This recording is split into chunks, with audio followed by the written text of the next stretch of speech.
morning at Fort Hood, Texas, after the worst ever rampage at a U.S. military base. The post is open, but security is on high alert. Today, FBI agents will continue their investigation into the accused gunman, 39-year-old Army psychiatrist Major Nidal Malik Hassan. He was first reported killed, but it turns out he is alive and he is in stable condition. He was shot several times by a police officer. Military officials say he was about to deploy overseas. The shootings happened at a soldier readiness center where they were preparing to travel to the front lines in Iraq and in Afghanistan. 13 people in all were killed, 30 others hurt. Military officials say it could have been worse, too.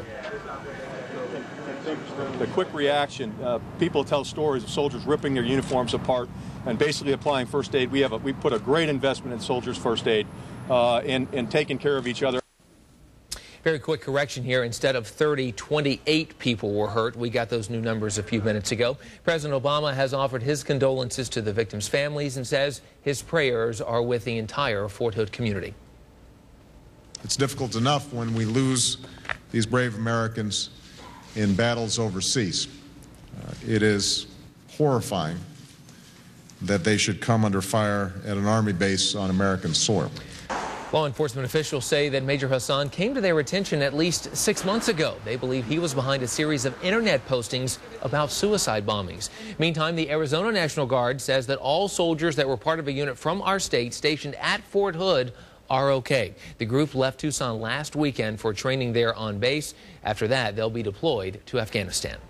Major Nidal Malik Hassan should be judged by his alleged actions and not by his name, but bracing for a wave of anger, the Council on American Islamic Relations held a news conference last night condemning the shootings. We are joined this morning by Phoenix physician Dr. Zuhdi Jasser, who is also the founder of American Islamic Forum for Democracy. It is great to have you here, Dr. Jasser. Thank you for coming.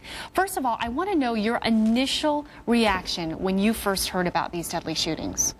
I just can't tell you how horrified I was. I mean, I'm a physician that was on a Navy scholarship through medical school, and I trained at Bethesda where this gentleman also trained and became a psychiatrist. I became an internist and was chief resident there.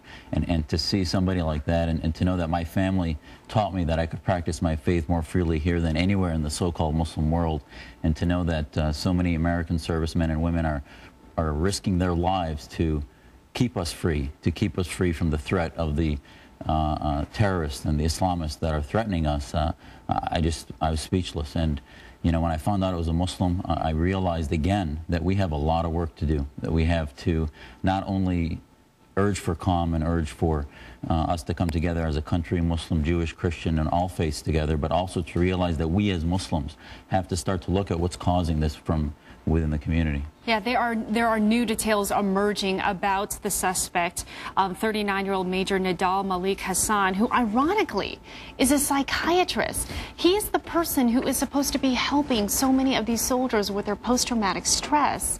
Did that surprise you?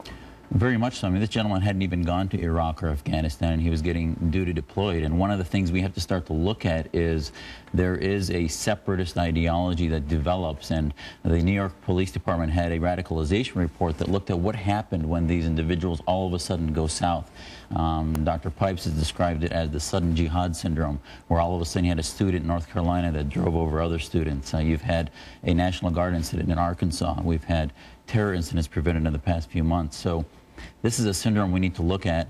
There was no signs that this gentleman had any issues other than the fact that he was becoming more and more radicalized and fundamentalized, and we need to start looking at how to treat that before it happens. Well, we have also learned, I was reading this on the New York Times, that other soldiers had harassed him for being Muslim. Now, I'm wondering, in light of all of this, and obviously when anything happens dealing with the Muslim community in acts of violence, do you see a backlash, and are you concerned about seeing more after this incident? I think we have to be careful and not blame the harassment. I mean, I personally was never harassed for being a Muslim, being in the military. In fact, I was always proud to be a Muslim and being in the military, and there are many Muslims in the military that are very proud of that and have never been harassed. So I wouldn't take this one incident. Certainly, we have some concern about what's going to happen, and I think what we should do as a community is say, you know what?